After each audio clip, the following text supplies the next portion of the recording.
ഇപ്പം ഈ ഒരു ഘട്ടത്തിൽ നോക്കൂ, എത്ര സംസ്ഥാനങ്ങളാണ് ഒന്നിച്ച് തെരഞ്ഞെടുപ്പിലേക്ക് പോയിരിക്കുന്നത്. ഒരേ ദിവസമാണ് ഫലം വന്നിരിക്കുന്നത്. ആ ഫലം വന്നിരിക്കുന്നതിൽ ഗവൺമെൻറ് ഉണ്ടാക്കാൻ മജോറിറ്റി ഉള്ള സ്ഥലത്തും മജോറിറ്റി ഇല്ലാത്ത സ്ഥലത്തും ഗവൺമെൻറ് ഫോം ചെയ്തിട്ടുണ്ട്, അല്ലെങ്കിൽ ആരാണ് മുഖ്യമന്ത്രി എന്ന കാര്യത്തിൽ തീരുമാനമായിട്ടുണ്ട്. ബംഗാളിൽ സുവേന്ദു അധികാരി വന്നു, ആസാമിൽ ഹിമന്ത ബിശ്വ ശർമ്മ തന്നെ തുടരുകയാണ്, നമ്മുടെ തൊട്ടയൽവക്കത്ത് വിജയ് വന്നു, അവിടെയാണ് ഒരുപക്ഷെ സിംഗിൾ മെജോറിറ്റി ഉണ്ടാകാതിരുന്നത്. പുതുച്ചേരിയിലെ രംഗസ്വാമി തുടരുകയാണ്. അപ്പോൾ ഇതെല്ലാം വന്നതിന് ശേഷവും നമ്മുടെ നാട്ടിൽ മാത്രം ആരാണ് മുഖ്യമന്ത്രി എന്നതുമായി ബന്ധപ്പെട്ട് ഇത്രയും വലിയ മെജോറിറ്റി കിട്ടിയതിന് ശേഷവും ഒരു തീർപ്പിലേക്കും എത്തുന്നില്ല എന്ന് പറയുന്നത് നാണക്കേടാണ് എന്ന് കോൺഗ്രസിന് തോന്നുന്നില്ല എങ്കിൽ പിന്നെ നമുക്ക് തിരുത്താനായിട്ട് കഴിയില്ല.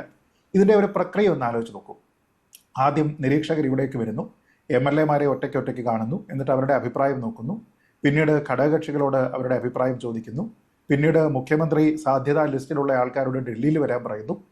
ഇപ്പോൾ കോൺഗ്രസിൻ്റെ മുൻ സംസ്ഥാന അധ്യക്ഷന്മാരായിരുന്ന ആൾക്കാർ പലതരത്തിലുള്ള നേതൃനിരയിലുള്ള ആൾക്കാരെ വിളിക്കുന്നു. എനിക്ക് തോന്നുന്നു അടുത്ത ഘട്ടത്തിൽ കോൺഗ്രസിന് വേണ്ടിയിട്ട് പോസ്റ്റർ ഒട്ടിച്ച ആൾക്കാർ, ബൂത്തിൽ ഏജന്റുമാരായിട്ടിരുന്ന ആൾക്കാർ, ഇവരെയൊക്കെ ഡൽഹിയിലേക്ക് വിളിപ്പിക്കും. ഏറ്റവും അവസാനം കോൺഗ്രസിന് വേണ്ടി വോട്ട് ചെയ്തിരിക്കുന്ന ലക്ഷക്കണക്കിന് ആൾക്കാരോടും ഡൽഹിയിൽ വന്നിട്ട് അഭിപ്രായം പറയാൻ വേണ്ടിയിട്ട് വേണമെങ്കിൽ പറയും. ആ രീതിയിലത്തേക്കാണ് ഇവർ. എന്നിട്ട് ആ സമയത്ത് ഇവർ പറയും ഇത് ജനാധിപത്യ പ്രക്രിയയാണ്, ജനങ്ങളാണ് തീരുമാനിക്കേണ്ടതെന്ന്. അങ്ങനെയല്ല, നിങ്ങൾ പാർട്ടിയാണ് തീരുമാനിക്കേണ്ടത് ഇതിലാരാണ്. അതിന് നിങ്ങൾക്ക് പല ഫാക്ടേഴ്സ് ഉണ്ടാകും. അതിൽ MLA-മാരുടെ സപ്പോർട്ട് ഉണ്ടായിരിക്കാം, സീനിയോറിറ്റി വിഷയമായിരിക്കാം, തെരഞ്ഞെടുപ്പ് മുന്നിൽ നിന്ന് നയിച്ചതാരാണ് എന്നുള്ളത് വിഷയമായിരിക്കാം, ഘടകകക്ഷികളുടെ താല്പര്യം അതിൽ പ്രധാനമായിരിക്കാം. പക്ഷേ ആത്യന്തികമായിട്ട് തീരുമാനം എടുക്കേണ്ടുന്ന ആൾക്കാർ ഒരു സിംഗിൾ പ്ലേസിലല്ലോ.